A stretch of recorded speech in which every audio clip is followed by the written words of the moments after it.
This bulletin is sponsored by a diagnostic center. नमस्कार, मैं हूं जयश्री नागदा और आप देख रहे हैं सीबीसी न्यूज राजस्थान का प्राइम टाइम बुलेटिन। खबरों में जाने से पहले एक नजर आज के न्यूज हेडलाइंस पर। उदयपुर में भीषण सड़क हादसा, आंध्र प्रदेश से राजस्थान घूमने सैलानियों के साथ ट्रेजेडी। सलूंबर के पेट्रोल पंप कर्मी की आंखों में मिर्ची डाली और लूट लिया। बांसवाड़ा के अस्पताल में युवाओं की भयंकर कतार, क्यों कर रहे घंटों तक इंतजार। जोधपुर में अंधा कहने पर ही जमकर चली लाठियां, बिगड़ गई बात। भ्रष्टाचारियों के लिए चाहिए सरकारी परमिशन, अब बिना मंजूरी के सरकारी अधिकारी कर्मचारी को नहीं बुला पाएंगे। और अब खबरें विस्तार से। उदयपुर में देर रात हुए एक भीषण सड़क हादसे में 2 लोगों की मौत हो गई, जबकि 1 दर्जन से ज्यादा लोग घायल हो गए।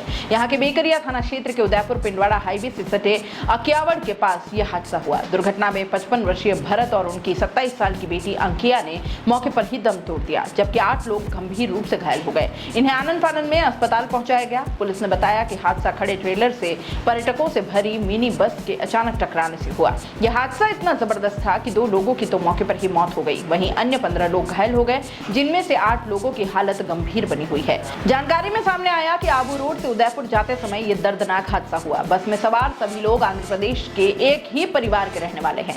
सूचना पर बेकरिया थाना पुलिस मौके पर पहुंची और 108 एम्बुलेंस से घायलों को स्थानीय अस्पताल पहुंचाया गया। यहां से 8 की हालत गंभीर देख उदयपुर के लिए रेफर कर दिया गया। फिलहाल पुलिस ने मृतकों के शव को अस्पताल की मोर्चरी में रखवाया है। जानकारी में सामने आया है कि एक ही परिवार के 17 लोग आंध्र प्रदेश से राजस्थान घूमने के लिए निकले थे। आबू रोड से आते हुए देर रात को हाईवे पर कट मारते हुए खड़े ट्रेलर से भिड़ने से यह हादसा हुआ।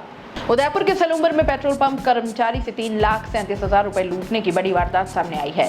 इस वारदात में पूरे इलाके में सनसनी फैला दी है। सलूंबर थानाधिकारी हनुमंत सिंह ने बताया कि थाना इलाके के ईसरवास में वर्तमान पेट्रोल पंप पर कार्यरत कर्मचारी हिम्मत सिंह राठौड़ दोपहर में पेट्रोल पंप का कैश लेकर जमा करवाने के लिए जा रहा था और इसी दौरान बाइक पर सवार होकर 2 बदमाश आए और बाइक आड़ी लगाकर उसके पहले धक्का मुक्की की और फिर बैग झपटने का प्रयास किया। हिम्मत सिंह से बैग झपटने की कोशिश में सफल नहीं होने पर बदमाशों ने उसकी आंखों में मिर्ची डालकर बैग छीन लिया। इसके बाद उसने पेट्रोल पंप के साथियों को यह बात बताई और थाने में जाकर रिपोर्ट दी। पीड़ित की रिपोर्ट पर थाना पुलिस ने मामला दर्ज करवाते हुए तत्काल नाकाबंदी करवाई। मामले को गंभीरता से लेते हुए डिप्टी सुधा पालावत, थानाधिकारी हनुमंत सिंह और उनकी टीम मौके पर गई और मामले की तफ्तीश की। घटना मामले को लेकर गंभीरता से पुलिस अनुसंधान कर रही है। प्रथम दृष्टया ये प्रतीत हो रहा है कि लुटेरे जानकार ही हैं। इससे यह भी पता चलता है कि वारदात से पहले लुटेरों ने रैकी की है। जैसे ही हिम्मत सिंह पैसा जमा कराने निकला, बदमाश उसके पीछे लग गए। सुनसान जगह देखते ही वारदात को अंजाम दे दिया। हालांकि पुलिस अब तक इस मामले में कुछ स्पष्ट नहीं कर पाई है और जांच में लगी है। 3rd ग्रेड टीचर के ज्वाइनिंग से पहले मेडिकल सर्टिफिकेट की अनिवार्यता ने शनिवार को अभ्यर्थियों के साथ अस्पताल की व्यवस्थाओं को बीमार कर दिया। पसीने छुड़ाने वाली गर्मी के बीच अभ्यर्थी यहां घंटों कतार में खड़े रहे। लंबी कतार देखकर अस्पताल पहुंचे बहुत से असली रोगी वहां से लौट गए। बिना कारण समझे ऐसे लोग केवल कतार देखकर ही वहां से चले गए। व्यवस्था चरमराते हुए देख अस्पताल प्रशासन ने हाथों हाथ 2 डॉक्टर कार्य विशेष के लिए डेप्यूट कर दिए। हालांकि ये व्यवस्था स्व प्रेरित कर की गई, लेकिन शिक्षा विभाग की ओर से ऐसे किसी मेडिकल सर्टिफिकेट को लेकर कोई आदेश नहीं जारी हुए। बता दें कि जिला स्थापना समिति की बैठक में जिला प्रशासन रेशम मालविया की अध्यक्षता में यहां ग्रेड 3 टीचर्स की ज्वाइनिंग सूची जारी की गई थी। रीट लेवल फर्स्ट में चयनित अभ्यर्थियों की जिले में वैकेंसी तो करीब 678 है, लेकिन काउंसलिंग के दौरान स्थानीय जिम्मेदारों ने बाहर से प्रोफेशनल डिग्री करके आए 194 अभ्यर्थियों को ज्वाइनिंग सूची को रोक लिया है। जिला शिक्षा विभाग ने इसकी वजह बाहरी शिक्षण संस्थानों की डिग्रियों का वेरिफिकेशन करना बताया है। पहले निदेशालय स्तर पर इन डिग्रियों का सत्यापन होगा और इसके बाद ही नई ज्वाइनिंग दी जाएगी। हकीकत में बाहरी डिग्रियों पर सवाल खड़े करना और वेरिफिकेशन कराने से विभाग फर्जीवाड़े से बच जाएगा, लेकिन ऐसे अभ्यर्थियों को ज्वाइनिंग के मामले में नुकसान उठाना पड़ेगा। ज्वाइनिंग लेटर मिलने के बाद 484 अभ्यर्थी पहले ज्वाइनिंग कर लेंगे, जबकि वेरिफिकेशन में 3 महीने तक का समय लग सकता है। ऐसे में बाकी के 194 अभ्यर्थी देरी से ज्वाइन कर पाएंगे। ऐसे में बस सीनियरिटी में अपने साथियों से पिछड़ जाएंगे। अस्पताल के पीएमओ डॉक्टर रवि उपाध्याय बताते हैं कि शिक्षा विभाग की ओर से ऐसा कोई पत्र नहीं मिला है जिसमें मेडिकल सर्टिफिकेट को लेकर अलग से डॉक्टर की ड्यूटी लगाने की बात कही गई हो।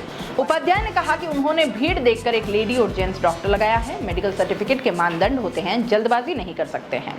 जोधपुर में गुरुवार को हुई पत्थरबाजी का एक और वीडियो सामने आया है। इसमें दोनों पक्ष एक दूसरे से भिड़ते हुए नजर आ रहे हैं। इसके बाद दोनों पक्षों में पथराव हो गया। झगड़े की शुरुआत गाड़ी के आगे से कट मारने की बात पर हुई थी। दरअसल गंगाना स्थित बकरा मंडी इलाके में 2 पक्षों में पथराव से पहले बकरा मंडी से आए कुछ लोगों ने लाठियों से किराना दुकान पर हमला कर दिया। पाकिस्तान से विस्थापित हिंदू परिवार के भूरा ने शिकायत में कहा था कि कहासुनी के बाद उनकी वैन और घर पर पथराव किया गया। इससे पहले दुकान पर आकर लाठी से हमला किया गया था। उन्हें खदेड़ा तब पथराव कर वैन के शीशे तोड़ दिए गए।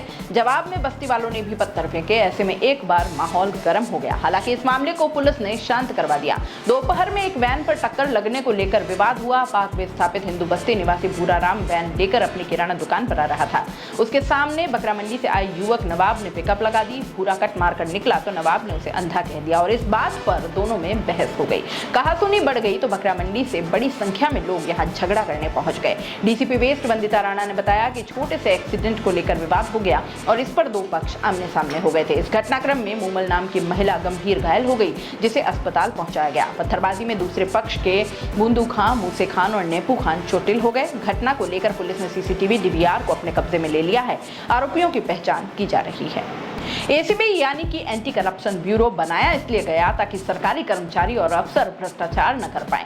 एसीबी की तलवार हमेशा इनके सर माथे पर लटकती रहती ताकि ये कोई गलत काम कर न पाए, रिश्वत न ले पाएं और अपना काम पूरी ईमानदारी से करें। लेकिन बड़े ताज्जुब की बात है कि अब ये अंकुश शिकंजे में ले लिया गया है और मेवाड़ी में कहावत है कि थू राख लाकड़ी मुंह राखू टेक आपा दोई एक राइक वाला हाल अब यहाँ भी हो गया है। जिस अफसर या सरकार के कर्मचारी की सरकार में अच्छी घुसपैठ होगी उस पर तो भैया अब एसीबी का हथौड़ा नहीं चलेगा, ये तय है। किसी सरकारी अफसर और कर्मचारी के खिलाफ भ्रष्टाचार की शिकायत मिलने पर अब एंटी करप्शन ब्यूरो यानी कि एसीबी बिना अनुमति पूछताछ नहीं कर पाएगी। सरकारी कर्मचारी और अफसर के खिलाफ जांच और पूछताछ करने के लिए पहले सरकार से मंजूरी लेनी होगी। सरकारी विभाग से मंजूरी मिलने के बाद ही एसीबी जांच या पूछताछ कर सकेगी। राजस्थान सरकार ने केंद्र सरकार के भ्रष्टाचार निवारण संशोधन एक्ट पर केंद्र की एसओपी को लागू कर दिया है। लेकिन चलो इतना तो बाकी रह गया कि रिश्वत लेते रंगे हाथों पकड़े जाने के मामलों में ये प्रावधान लागू नहीं होंगे। मंत्री विधायक 7वें वेतन आयोग के तहत पे लेवल 15 और इससे ऊपर के कर्मचारी, बोर्ड, आयोग, निगम और राजनीतिक इकाइयों के चेयरमैन और सदस्यों में एसीबी में काम कर रहे डायरेक्टर जनरल स्तर के अफसर ही सरकार की मंजूरी के बाद जांच और पूछताछ कर पाएंगे और इसके नीचे के स्तर का अफसर जांच और पूछताछ नहीं कर पाएगा। पे लेवल 21 से 24 तक के अफसर कर्मचारियों से पूछताछ के लिए एसीबी के एडीजी या इसके बराबरी की रैंक का अफसर ही सरकार की मंजूरी के बाद जांच और पूछताछ कर सकेगा। राज्य सेवा के अधिकारियों के पे लेवल 12 से 20 तक के अफसर कर्मचारियों से पूछताछ और जांच के लिए आईजी या डीआईजी स्तर का अफसर ही पूछताछ और जांच करेगा। अधीनस्थ सेवा मंत्रालय कर्मचारी और 4th ग्रेड कर्मचारियों से एसपी, एडिशनल एसपी या डिप्टी एसपी स्तर के अफसर ही जांच और पूछताछ कर पाएंगे। पिछले दिनों आरएस अफसर भागचंद बथाल से बिना तय प्रक्रिया अपनाए एक जूनियर एसीबी अफसर से पूछताछ करने के मामले में भारी विरोध हुआ था। आरएस एसोसिएशन के विरोध के बाद विवाद में आए सबसे ज्यादा ट्रैप करने वाले एसीबी अधिकारी नरोत्तम लाल वर्मा का तबादला करना पड़ गया था। कानोड थाना पुलिस अधिकारी घेवरचंद द्वारा 16 मई को हुए मानसिक विमंदित व्यक्ति बबलू उर्फ भगवत सिंह चुंडावत पर दर्ज किए गए झूठे एनडीपीएस मामले में अखिल भारतीय क्षत्रिय महासभा मेवाड़ के महासचिव हेमेंद्र सिंह दमाणा ने बताया कि सुप्रीम कोर्ट के अधिवक्ता डॉक्टर एपी सिंह द्वारा भी इस मामले में आवाज उठाई गई है। Doctor AP Singh supreme court के अधिवक्ता के साथ साथ सामाजिक प्रतिष्ठित व्यक्तित्व रखते हैं।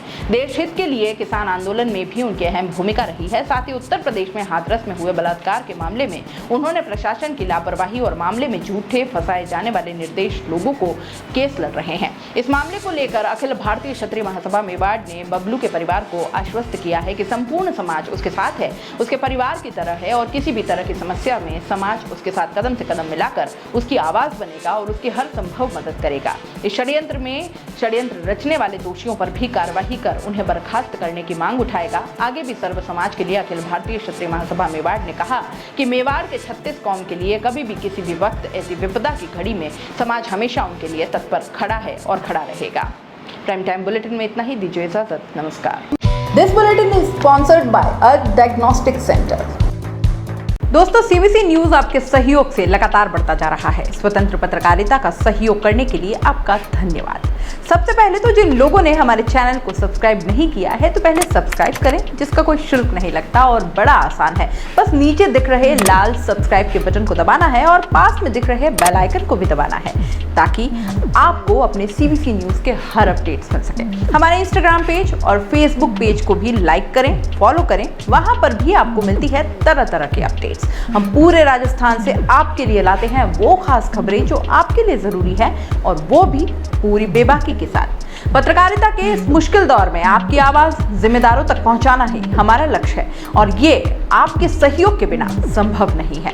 हमारा सहयोग करें, स्वतंत्र पत्रकारिता में अपना योगदान दें और ज्वाइन बटन पर जाकर सदस्यता लें, चाहे सबसे छोटी सहायता के रूप में ही क्यों न हो। जनता की बेबाक आवाज बने रहें, उसके लिए सहयोग आपको ही करना है। सब्सक्राइब करिए और ज्वाइन बटन पर क्लिक कर सदस्यता ग्रहण कीजिए।